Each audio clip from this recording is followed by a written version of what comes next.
Simon and Simon, my lords, ladies and gentlemen, what a pleasure and a privilege to be with you. Simon, you made me blush with all those nice remarks, but as the one-time American ambassador Ray Seitz once said, compliments are fine so long as you don't inhale.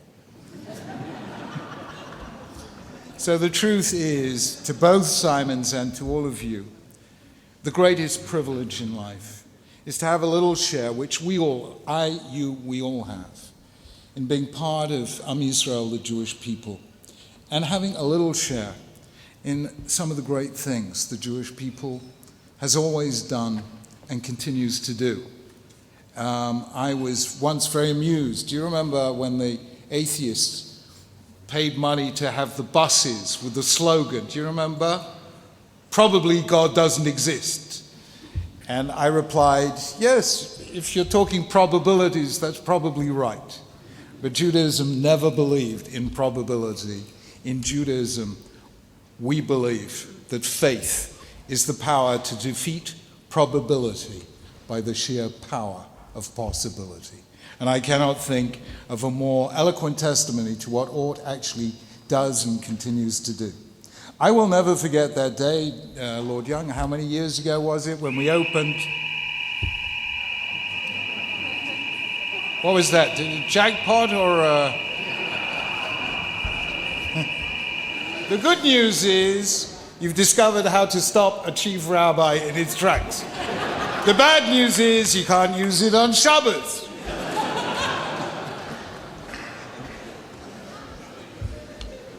Friends, it is a privilege to pay tribute to ORT, one of the world's great organizations, the largest Jewish education and training charity in the world.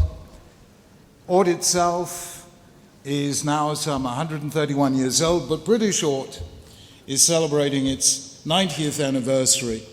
And we wish you Mazel Tov, we wish you bis 120, or as my Bubba used to say, you should live to be 120 and 3 months. And when people said, why the 3 months, she used to say, I don't want you should die suddenly.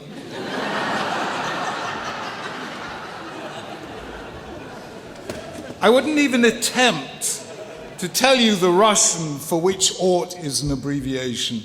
But as you know, it was founded in St. Petersburg back in 1880, and the Russian title means the Society for Trades and Agricultural Labor. It was a wonderful charity designed to train young people to fit them for a parnassah, for a career, and it has grown and grown and grown.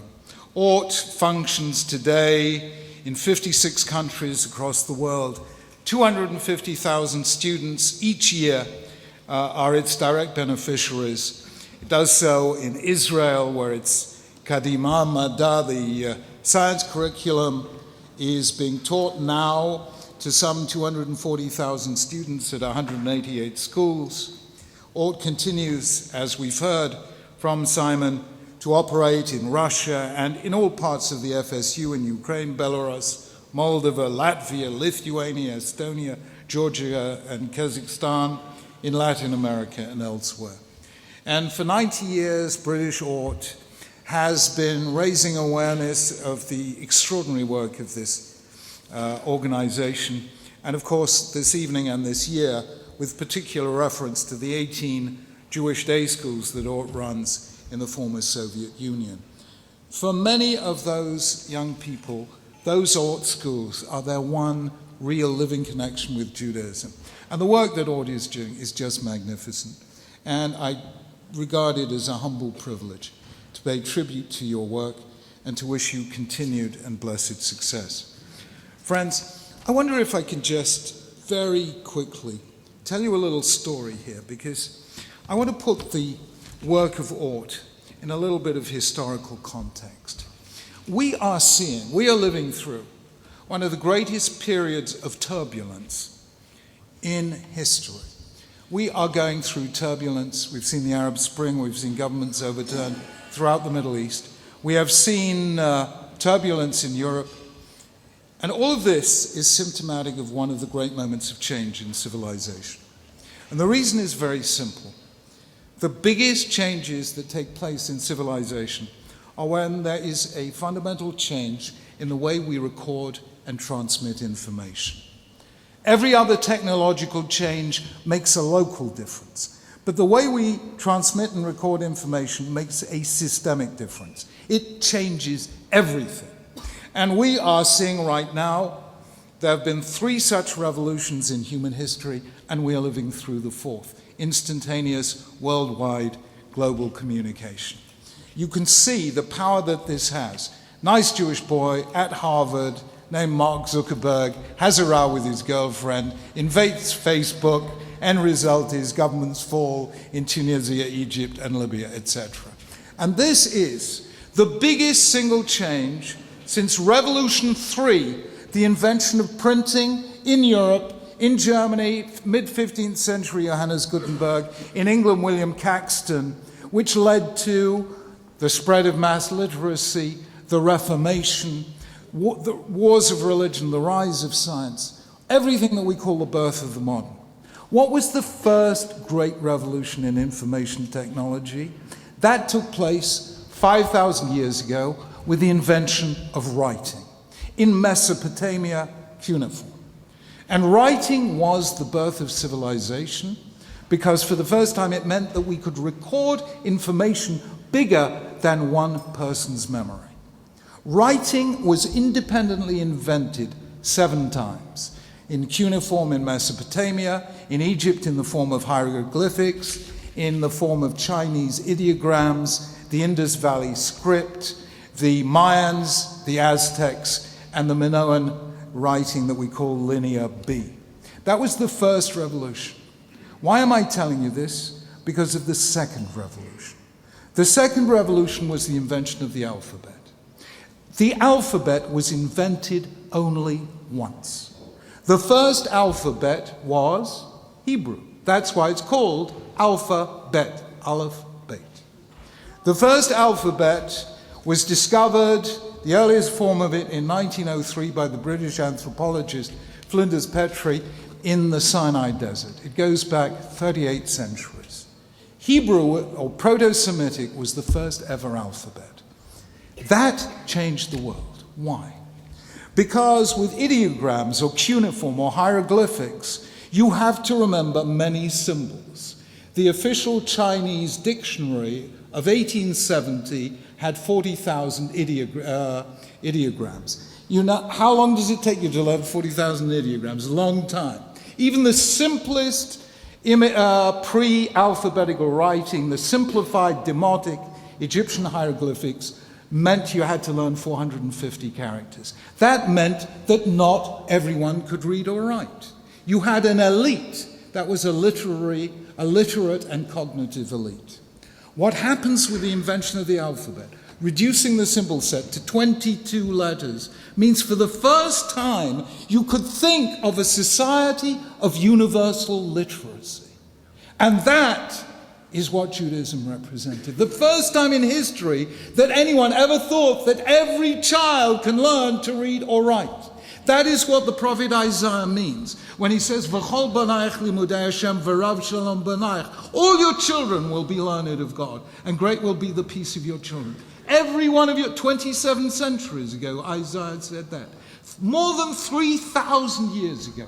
If you go back tonight and open your Bibles to Judges chapter 8, you will find the leader of Israel called Gideon, who is a bit angry with people in a particular town. And Judges 8 says he caught hold of a child in the street and said, write down for me the names of the leaders of the town. And the child writes down for him 77 names. Go figure. 3,000 plus years ago, a leader of Israel can take it for granted that every Jewish child in the street can read and write. When did we have universal literacy in England? Education Act 1870. Just think of this. We became the people of the alphabet who became the people of the book. And thereby we became the only nation in history to predicate its survival on education. We became the people whose citadels were schools, whose heroes were teachers, and whose passion was education and the life of the mind. That is a Jewish value beyond belief. And that is the Jewish value that ORT is making real for Jewish and non-Jewish children throughout the world. And it is so beautiful that I would doff my Amel Karayone. I'm afraid the alarm will start ringing again. Everything I do seems to offend it. But one way or another, this is ORT, taking Jewish values and making them real. We know of 3 attempts to create egalitarian societies in history. The guys who said equal share of power, which never works, right? You see a synagogue warden, ex-synagogue warden here, the idea that everyone has an equal share in power. Just forget it. You know, shul presidents always say, all those in favor say aye, all those against say I resign. So forget equality of power. Equality of wealth. That also never works because there are always some people who get more and some who will get less. Judaism is the only theory of equality that ever worked. Equal access to knowledge. And that is what ORT is about. That's what we are about. Friends, we have here a wonderful, wonderful person. I cannot tell you how blessed we are by our new ambassador, Israeli ambassador, Daniel Tate. Daniel, from the pulpit in Shul on Shabbos, told the following beautiful story, and I share it with you. It's not a direct ORT story, but it's as near as possible. He told the story of a young 26-year-old Israeli called Amir Asor, from a little town called Dimona, actually now from Beersheba. And Amir could not master science or maths at school. Did you have, any of you here had difficulty learning maths and science at school? You know, I did. I couldn't do this stuff. So most of us, we'd say, okay, I'm not made for maths, I'm not made for science. But Amir, when he finally scraped through his science and his maths and got to university and began to get taught and read about it in a more exciting way, suddenly realized, you know why I couldn't do it at school? Because they taught it badly at school. So he thought of a clever way of teaching mathematics and science by using Lego bricks. And because of this, he's got such a gripping way of teaching that nobody ever thought of before, that he's made a magnificent business out of it. 26 years old, he won 2 weeks ago from His Royal Highness Prince Charles, the young business leader of the International Young Businessman Award. And that is what Israelis do. They can't learn, they work out how to learn, and then they teach the world how to learn. ORT is teaching the world how to learn. I salute it, World ORT, British ORT, and all who support it. May you be blessed, and may you bring blessings into the world. Thank you.